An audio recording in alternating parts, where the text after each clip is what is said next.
le monde de la musique vient de perdre l'une de ses voix les plus reconnaissables.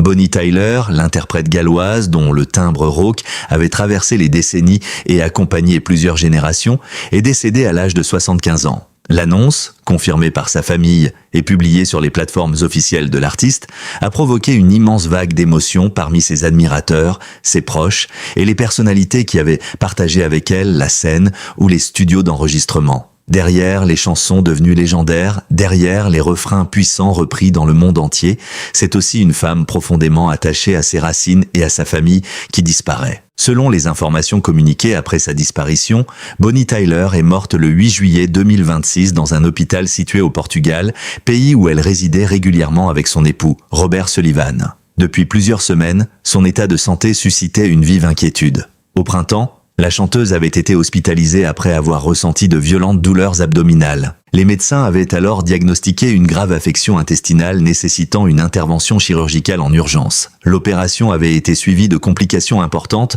obligeant l'équipe médicale à placer l'artiste sous surveillance intensive. À ce moment-là, sa famille avait choisi de communiquer avec prudence. Elle souhaitait informer le public sans exposer tous les détails d'une situation particulièrement douloureuse. Les proches de Bonnie Tyler savaient que des millions de personnes s'inquiétaient pour elle, mais ils voulaient aussi préserver son intimité. Cette discrétion correspondait à la personnalité de la chanteuse. Malgré une carrière internationale et une célébrité immense, Bonnie Tyler avait toujours tenté de maintenir une frontière entre la scène et sa vie privée. Pendant plusieurs semaines, l'espoir n'avait pas totalement disparu. Certains messages publiés par son entourage avaient laissé entendre qu'elle continuait à se battre. Mais son organisme, fragilisé par l'intervention et par les complications qui avaient été suivies, n'a finalement pas réussi à surmonter cette épreuve.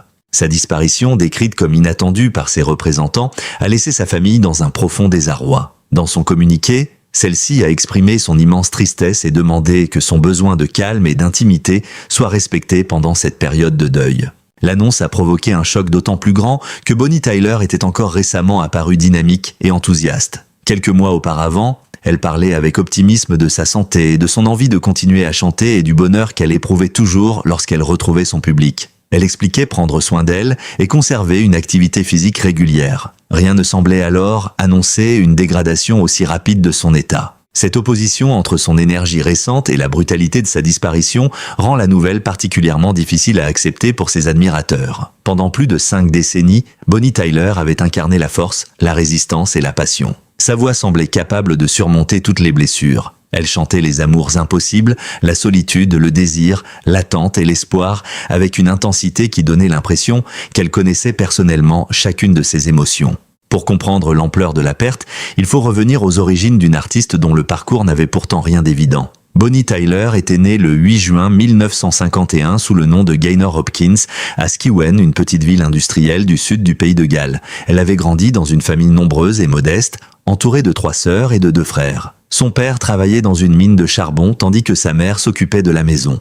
La musique occupait une place importante dans le quotidien familial. Les chansons entendues à la radio, les hymnes religieux et les mélodies populaires nourrissaient déjà l'imagination de la jeune Gaynor. Pourtant, rien ne permettait encore de prévoir qu'elle deviendrait un jour l'une des chanteuses galloises les plus célèbres de l'histoire. Son enfance lui avait transmis une simplicité qu'elle n'abandonnerait jamais complètement. Même lorsqu'elle se produirait devant des milliers de spectateurs, Bonnie Tyler continuerait à évoquer avec tendresse ses racines, sa famille et les paysages du pays de Galles. Pour elle, le succès n'avait de valeur que s'il ne lui faisait pas oublier d'où elle venait. Après avoir quitté l'école, la jeune femme occupa plusieurs emplois, notamment dans un commerce. Mais son désir de chanter devenait de plus en plus fort. Au début des années 1970, elle participa à un concours de talent local. Elle n'obtint pas la première place, mais cette expérience lui donna la certitude qu'elle voulait faire de la musique son métier. Elle rejoignit ensuite différents groupes et commença à se produire dans des clubs et des hôtels du sud du pays de Galles. À cette époque, elle se faisait connaître sous plusieurs noms de scène. Elle adopta finalement celui de Bonnie Tyler, un nom choisi pour sa sonorité internationale et sa facilité à être retenue. Ce changement symbolisait le début d'une nouvelle vie. Gaynor Hopkins restait la femme proche de sa famille, tandis que Bonnie Tyler devenait progressivement l'artiste destinée à conquérir les scènes du monde entier. Son parcours connut cependant un tournant inattendu. Au milieu des années 1970, la chanteuse souffrait de problèmes aux cordes vocales. Une intervention chirurgicale fut nécessaire. Après l'opération, les médecins lui recommandèrent de garder le silence pendant plusieurs semaines.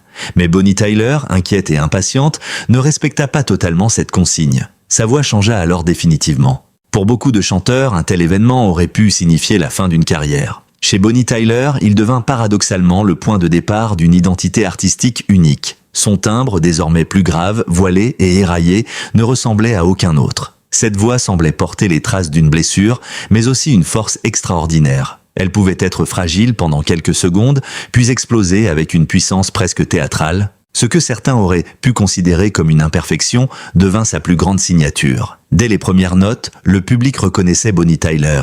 Il n'était pas nécessaire de voir son visage ni d'entendre son nom. Sa voix suffisait. Ses premiers succès arrivèrent rapidement. En 1976, la chanson Lost in France lui permit de se faire connaître au Royaume-Uni et dans plusieurs pays européens. Le titre révélait déjà cette combinaison particulière de mélancolie, de romantisme et d'énergie qui marquerait toute sa carrière. Mais c'est avec It's a Heartache, publié l'année suivante, que Bonnie Tyler entra véritablement dans une autre dimension. La chanson devint un succès international. Elle atteignit les premières places des classements dans de nombreux pays et s'imposa aux États-Unis, un marché particulièrement difficile pour une jeune artiste européenne. Le public fut immédiatement captivé par cette voix rugueuse, racontant une douleur sentimentale universelle.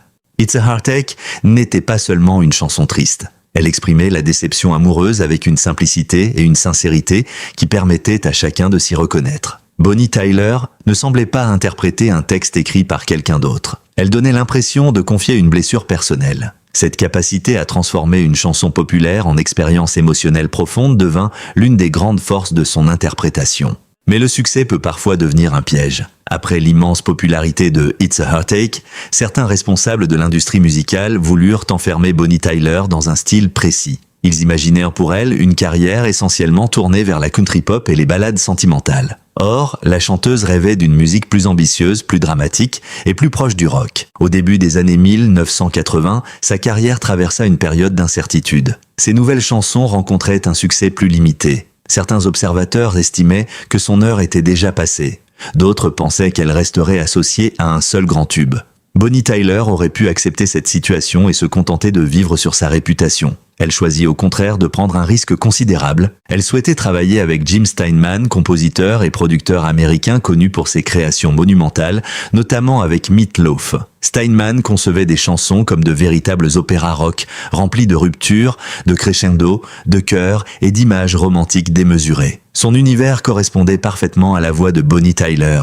La rencontre entre les deux artistes donna naissance à l'un des morceaux les plus célèbres de l'histoire de la pop, Total Eclipse of the Heart. Publiée en 1983, la chanson dépassait largement le format traditionnel d'un succès radiophonique. Elle ressemblait à une tragédie sentimentale condensée en quelques minutes. Chaque couplet augmentait la tension jusqu'à un refrain d'une puissance exceptionnelle. Bonnie Tyler y incarnait une femme confrontée à l'absence, au désir et à l'effondrement d'un amour. Sa voix semblait se briser tout en continuant à avancer. C'était précisément cette contradiction qui rendait son interprétation bouleversante. La fragilité et la puissance, la peur et le courage, l'ombre et la lumière. Le titre connut un succès phénoménal. Il atteignit la première place des classements dans plusieurs pays, notamment aux États-Unis et au Royaume-Uni. Son clip spectaculaire, emblématique de l'époque où la télévision musicale transformait profondément l'industrie, contribua également à faire de Bonnie Tyler une figure mondiale. À partir de cet instant, sa voix entra dans la mémoire collective.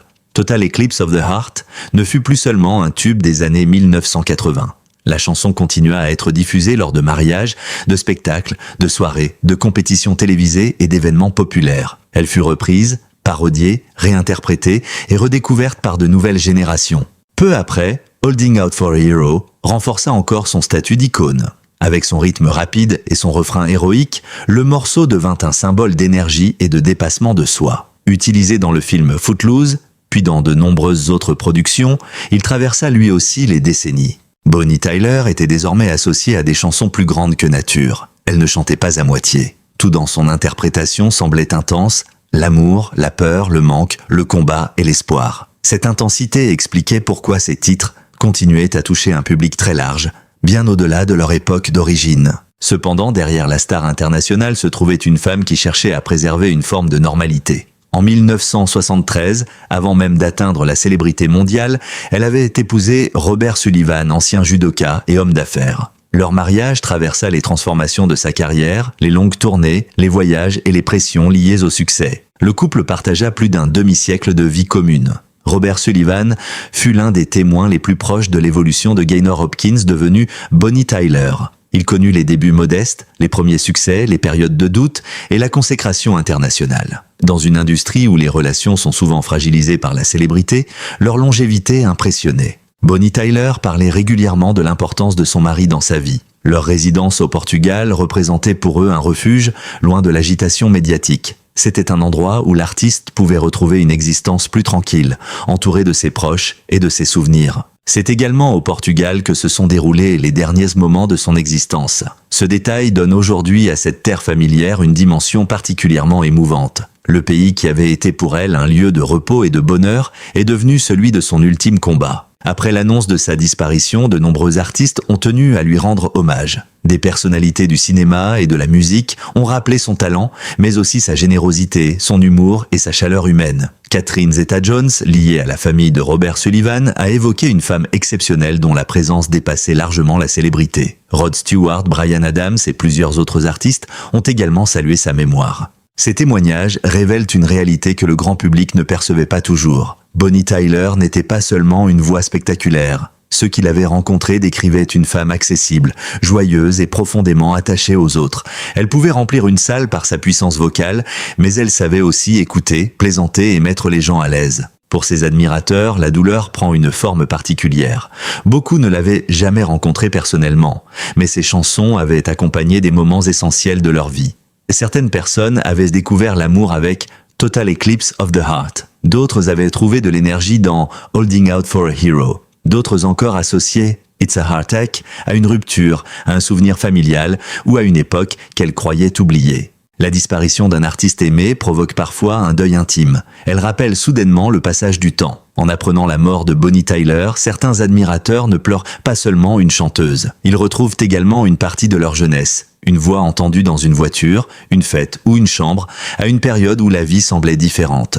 Pourtant, la mort de Bonnie Tyler ne signifie pas la disparition de sa voix. Celle-ci continue de résonner dans ses enregistrements et dans la mémoire de millions de personnes. Chaque fois que retentiront les premières notes de ses chansons, l'émotion reviendra. Sa musique conservera cette capacité rare à transformer une douleur individuelle en sentiment universel.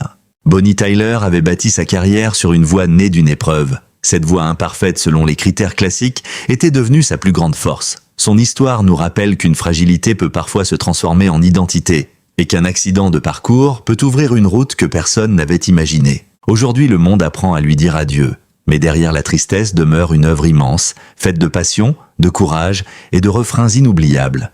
Bonnie Tyler s'est éteinte à 75 ans, mais la lumière de ses chansons continuera longtemps à traverser l'obscurité. Comme une éclipse totale qui finit toujours par laisser réapparaître la lumière, sa voix restera présente, puissante et profondément humaine. La disparition de Bonnie Tyler ne ferme pas seulement le chapitre d'une carrière exceptionnelle. Elle oblige aussi à regarder autrement un parcours souvent résumé à quelques refrains monumentaux. Pour une partie du public, son nom restera éternellement associé à Total Eclipse of the Heart, Holding Out for a Hero et It's a Heartache. Pourtant, réduire son histoire à ces 3 succès reviendrait à ignorer les années de travail, les périodes de doute, les décisions risquées et la détermination qui lui permirent de rester présente pendant près d'un demi-siècle. Bonnie Tyler avait connu la célébrité internationale très tôt, mais elle avait également découvert l'envers du décor. Le succès peut propulser un artiste au sommet en quelques mois, puis lui imposer une image dont il devient difficile de s'échapper. Après It's a Heartache, l'industrie musicale voyait principalement en elle une interprète de ballades teintées de country et de pop. Sa voix rauque, immédiatement reconnaissable, semblait correspondre à ce registre. Les producteurs auraient pu lui demander d'enregistrer indéfiniment des titres similaires. Elle aurait probablement continué à vendre des disques en suivant cette voie. Mais Bonnie Tyler ne voulait pas devenir la copie d'elle-même. Elle ressentait le besoin d'explorer un univers plus spectaculaire, plus sombre et plus proche du rock. Cette volonté de changement représentait un véritable risque. Au début des années 1980, sa carrière commerciale semblait ralentir. Dans un milieu où les artistes sont rapidement remplacés, beaucoup auraient choisi la prudence. Elle préféra la transformation. Son ambition était précise.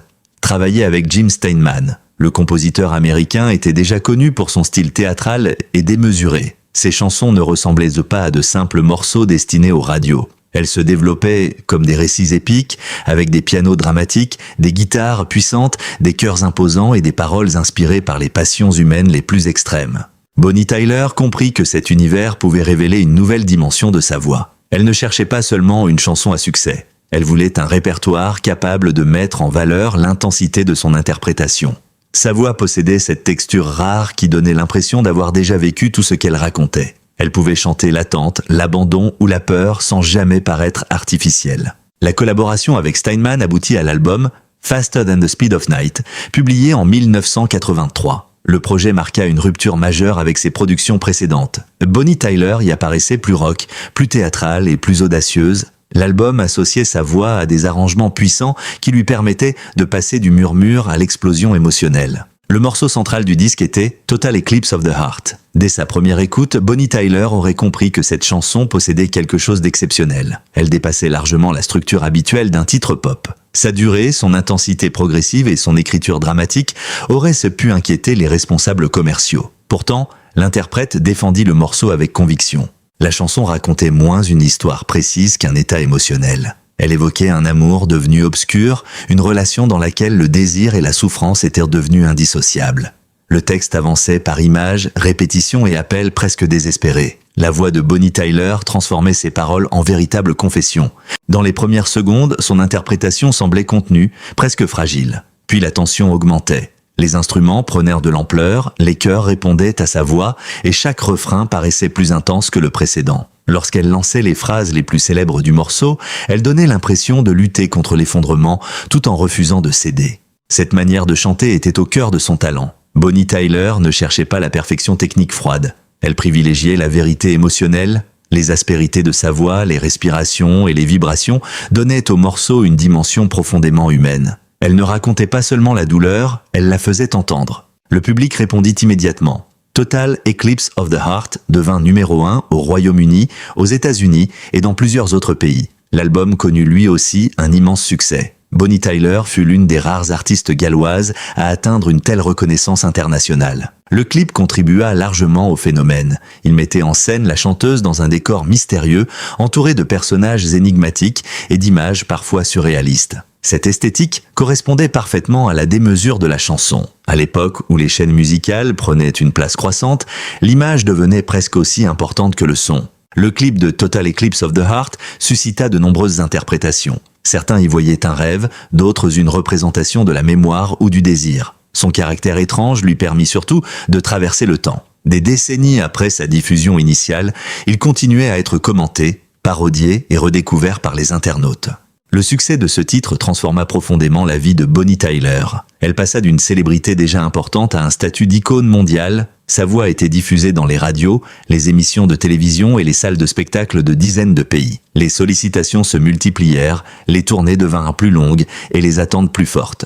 Cette période aurait pu lui donner le sentiment d'avoir atteint définitivement son objectif. Pourtant, Bonnie Tyler savait que les sommets sont fragiles. Dans l'industrie musicale, chaque succès crée une pression supplémentaire. Le public attend une nouvelle chanson aussi forte, tandis que les maisons de disques cherchent à reproduire une formule qui vient de fonctionner. Elle poursuivit sa collaboration avec Jim Steinman et enregistra d'autres titres à l'esthétique spectaculaire. Parmi eux figurait Holding Out for a Hero, qui devint rapidement un second hymne mondial. La chanson fut notamment associée au film Footloose, sorti en 1984. Son rythme rapide, ses percussions et son refrain puissant en firent un morceau immédiatement mémorable. Contrairement à Total Eclipse of the Heart, construit autour de la perte et de l'ombre, Holding Out for a Hero exprimait l'attente d'une force capable de bouleverser une existence. Bonnie Tyler y réclamait un héros, mais son interprétation donnait presque l'impression qu'elle incarnait elle-même cette énergie. Le morceau dépassa rapidement le contexte du film.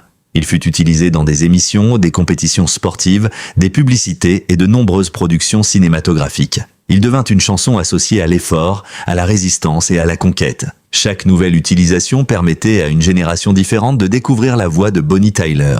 Cette capacité à traverser les époques constitue l'un des aspects les plus remarquables de sa carrière. Beaucoup de chansons populaires connaissent un succès intense avant de disparaître progressivement. Les titres de Bonnie Tyler, au contraire, ont continué à circuler. Ils ont changé de contexte sans perdre leur force. Lors d'une éclipse solaire, Total Eclipse of the Heart revenait naturellement dans les classements et les listes d'écoute. Pendant une séquence héroïque au cinéma, Holding Out for a Hero retrouvait une nouvelle vie. Après une rupture sentimentale, It's a Heartache conservait toute sa pertinence. Ses chansons avaient été enregistrées dans des conditions et à une époque précise, mais elles semblaient capables de s'adapter à toutes les générations. Leur longévité ne reposait pas seulement sur la nostalgie, elle venait aussi de la clarté des émotions qu'elles exprimaient. Bonnie Tyler chantait des sentiments immédiatement compréhensibles. Attendre quelqu'un qui ne vient pas, aimer une personne qui s'éloigne, espérer être sauvé, vouloir recommencer ou refuser d'abandonner. Les modes musicaux pouvaient changer, mais ces expériences restaient universelles. Après l'apogée des années 1980, la chanteuse dut cependant affronter une évolution naturelle de sa carrière. Les nouvelles tendances musicales occupaient les radios. Le rock théâtral laissait progressivement place à d'autres styles. Les artistes associés à une décennie étaient parfois considérés comme appartenant au passé, même lorsqu'ils continuaient à créer. Bonnie Tyler refusa pourtant de se retirer. Elle continua à enregistrer des albums, à se produire sur scène et à collaborer avec différents musiciens. Son succès variait selon les pays. Si sa présence dans les classements britanniques et américains devint moins régulière, elle conserva un public particulièrement fidèle dans plusieurs régions d'Europe. L'Allemagne, la Scandinavie, la France, l'Espagne et les pays d'Europe centrale lui réservèrent souvent un accueil chaleureux. Cette fidélité lui permit de poursuivre de nombreuses tournées. Dans certaines villes, plusieurs générations assistaient ensemble à ses concerts. Des parents venus l'écouter dans les années 1980 revenèrent plus tard avec leurs enfants. Sur scène, Bonnie Tyler ne cherchait pas à effacer le temps. Elle assumait son histoire, sa voix et son âge. Elle savait que le public venait pour entendre les grands succès, mais elle continuait également à présenter de nouveaux morceaux. Elle ne voulait pas devenir uniquement une gardienne de ses anciens tubes. Cette volonté témoigne de sa dignité artistique. Vivre d'un patrimoine musical immense aurait été facile, mais elle souhaitait rester une artiste active. Chaque nouvel album représentait une manière d'affirmer qu'elle avait encore quelque chose à dire. Elle participa également à de nombreux duos. Ces collaborations lui permirent d'explorer d'autres univers et de rencontrer des artistes issus de générations différentes. Sa voix, si particulière, créait toujours un contraste intéressant avec celle de ses partenaires. Avec les années, Bonnie Tyler devint aussi une figure rassurante de la culture populaire. Elle apparaissait dans des émissions télévisées, accordait des interviews et racontait volontiers certaines anecdotes de sa carrière. Son humour et son naturel surprenaient parfois ceux qui ne connaissaient que la dimension dramatique de ses chansons. Sur cette scène, elle pouvait sembler immense, presque inaccessible.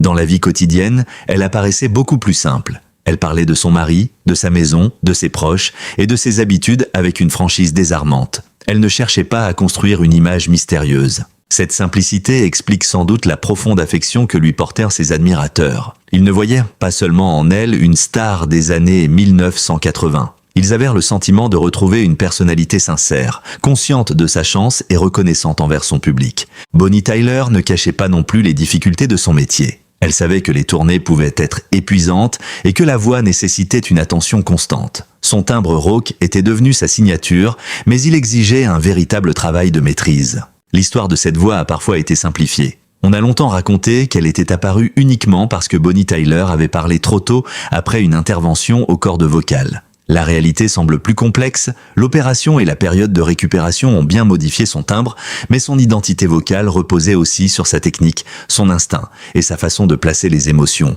Une voix reconnaissable ne suffit pas à construire une carrière de plusieurs décennies. Il faut savoir choisir des chansons, s'adapter aux scènes, résister à la fatigue et accepter de recommencer après les périodes moins favorables. Bonnie Tyler possédait cette endurance. En 2013, elle accepta de représenter le Royaume-Uni au concours Eurovision de la chanson avec le titre « Believe in Me ». Cette participation pouvait sembler surprenante pour une artiste ayant déjà connu une célébrité mondiale. Elle aurait pu craindre les comparaisons ou les critiques. Elle choisit pourtant de relever le défi. À plus de 60 ans, elle monta sur une scène suivie par des millions de téléspectateurs. Le classement final fut modeste, mais l'événement lui permit de démontrer une nouvelle fois son courage et son désir de rester connecté à l'actualité musicale. Bonnie Tyler ne considérait pas l'Eurovision comme une étape inférieure à ses anciens triomphes. Elle y voyait une aventure, une occasion de chanter et de rencontrer le public européen. Cette attitude résumait son rapport à la carrière. Elle préférait agir plutôt que protéger passivement son prestige. Au cours de ces dernières années, elle poursuivit la musique avec la même détermination. Son album The Best Is Yet to Come, paru en 2021, portait un titre particulièrement révélateur. Même après des décennies de carrière, elle voulait croire que le meilleur restait à venir. Cette formule n'était pas seulement promotionnelle. Elle correspondait à son tempérament. Bonnie Tyler regardait rarement son parcours avec amertume. Elle reconnaissait les difficultés mais préférait parler de ses projets, de ses concerts et de son plaisir à chanter. Elle avait reçu plusieurs distinctions, dont le titre de membre de l'Ordre de l'Empire britannique pour sa contribution à la musique et à des œuvres caritatives. Cet honneur avait une importance particulière pour elle car il reconnaissait non seulement son succès commercial, mais aussi sa place dans le patrimoine culturel britannique. Pour une jeune fille, issue d'une famille modeste du sud du pays de Galles, ce parcours semblait presque inimaginable. Elle avait commencé dans de petites salles, sans certitude de pouvoir vivre de sa voix. Des décennies plus tard, ses chansons étaient de connues sur tous les continents. Pourtant, Bonnie Tyler n'avait jamais totalement quitté ses origines. Elle gardait un lien étroit avec le pays de Galles et parlait souvent avec fierté de sa terre natale. Son accent, son humour et sa manière directe de s'exprimer faisaient partie de son identité. Le contraste entre sa vie privée et son répertoire demeurait fascinant. Ses chansons étaient remplies de passions tragiques, de ruptures et d'amours impossibles. Dans sa vie, elle avait construit une relation durable avec Robert Sullivan, qu'elle avait épousé en 1973. Leur mariage avait traversé les tournées, les absences et les périodes de célébrité intenses. Bonnie Tyler reconnaissait que cette stabilité lui avait offert un équilibre essentiel. Lorsqu'elle quittait la scène, elle retrouvait une vie qui ne reposait pas uniquement sur les applaudissements. Robert Sullivan n'était pas seulement son époux, il représentait l'un des rares témoins de toutes les étapes de sa transformation. Il avait connu Gaynor Hopkins avant que le monde entier ne découvre Bonnie Tyler.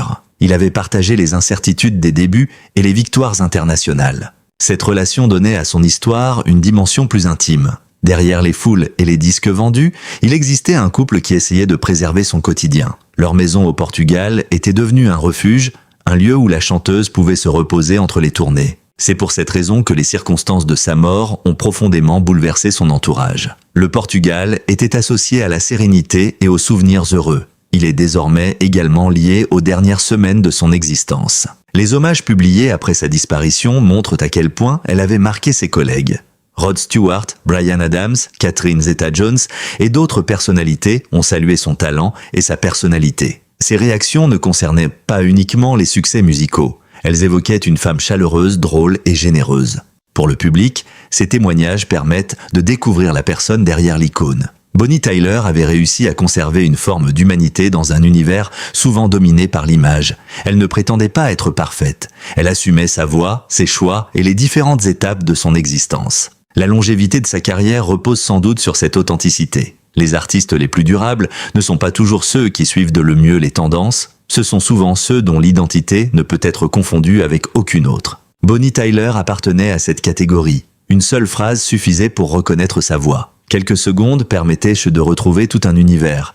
Les années 1980, les clips monumentaux, les amours tragiques et l'énergie des refrains chantés collectivement. Mais son héritage ne se limite pas à la nostalgie. Sa carrière rappelle qu'une différence peut devenir une force. Le timbre qui aurait pu représenter une faiblesse fut précisément ce qui la rendit irremplaçable. Elle avait compris qu'un artiste ne doit pas toujours effacer ses imperfections. Il peut au contraire les transformer en vérité. Bonnie Tyler ne chantait pas comme une voix parfaitement lisse. Elle chantait comme quelqu'un qui avait vécu, résisté et continué malgré les blessures. C'est cette impression qui restera après sa disparition. Ses chansons continueront à être diffusées, reprises et utilisées dans de nouvelles histoires. Certains auditeurs les écouteront avec nostalgie.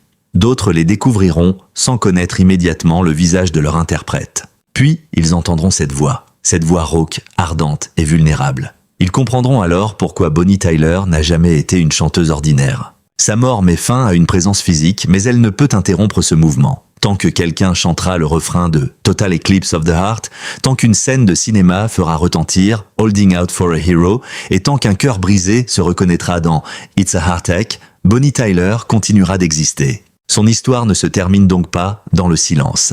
Elle se poursuit à travers des millions de voix qui reprennent ses chansons. Et derrière chaque refrain se dessine le souvenir d'une artiste qui avait fait de sa fragilité une puissance, de sa différence une signature et de ses émotions une langue universelle. Après avoir retracé ses origines modestes, son ascension spectaculaire et les grandes étapes d'une carrière devenue légendaire, une évidence s'impose, Bonnie Tyler n'était pas seulement l'interprète de quelques succès internationaux. Elle représentait une manière profondément humaine de faire de la musique, une manière dans laquelle la fragilité, la douleur et la force pouvaient coexister dans une seule voix. Sa disparition, survenue le 8 juillet 2026 dans un hôpital au Portugal, marque la fin d'une existence consacrée à la scène et à son public. Quelques semaines auparavant, la chanteuse avait subi une intervention intestinale d'urgence. Placée dans un coma artificiel afin de favoriser son rétablissement, elle avait ensuite montré certains signes d'amélioration, laissant ses proches et ses admirateurs espérer une issue favorable.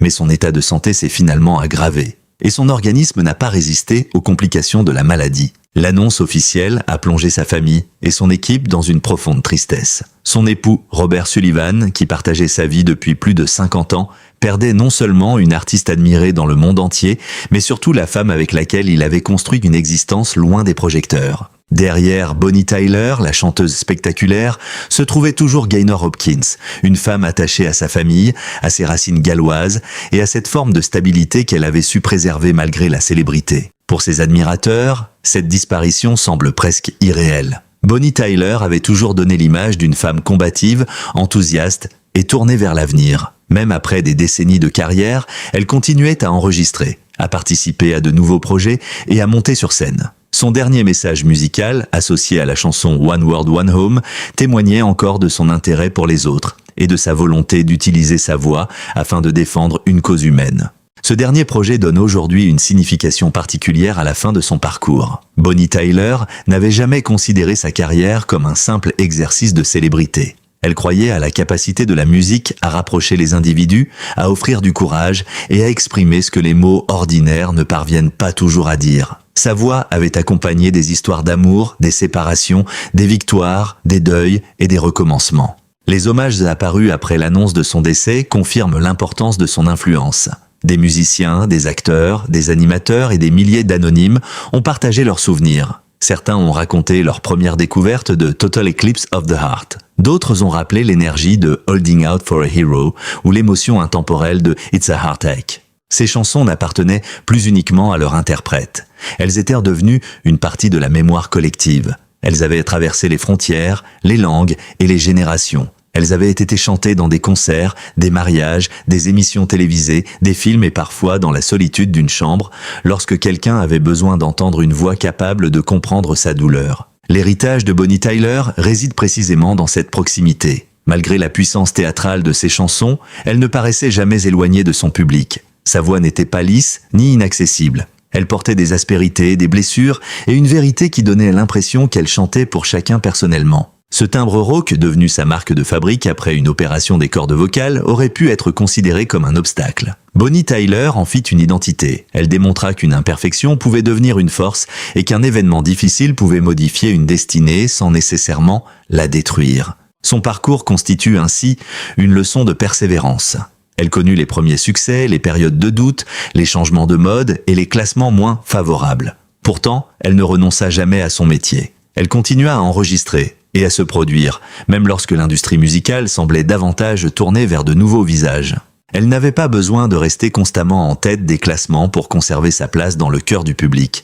Ses chansons continuaient à vivre indépendamment des tendances. Chaque nouvelle reprise, chaque diffusion dans un film et chaque redécouverte sur les plateformes numériques permettait à sa voix de rejoindre une nouvelle génération. Bonnie Tyler avait trouvé ce que peu d'artistes parviennent réellement à obtenir, une forme d'immortalité musicale. Son corps a cessé de lutter, mais ses chansons restent intactes. Il suffira d'entendre les premières notes d'un piano, le début d'un refrain ou cette voix légèrement brisée pour que les souvenirs reviennent. L'émotion suscitée par sa disparition ne doit donc pas seulement être comprise comme la tristesse provoquée par la mort d'une célébrité. Elle reflète également la gratitude de millions de personnes envers une artiste qui leur avait donné des chansons capables d'accompagner leur vie. Bonnie Tyler chantait souvent l'attente d'un héros. Pourtant, au fil des années, elle était elle-même devenue une figure de courage pour son public. Elle avait transformé une fragilité vocale en puissance artistique, une enfance modeste en carrière mondiale et des émotions personnelles en hymnes universels. Sa disparition laisse un immense vide dans la musique populaire.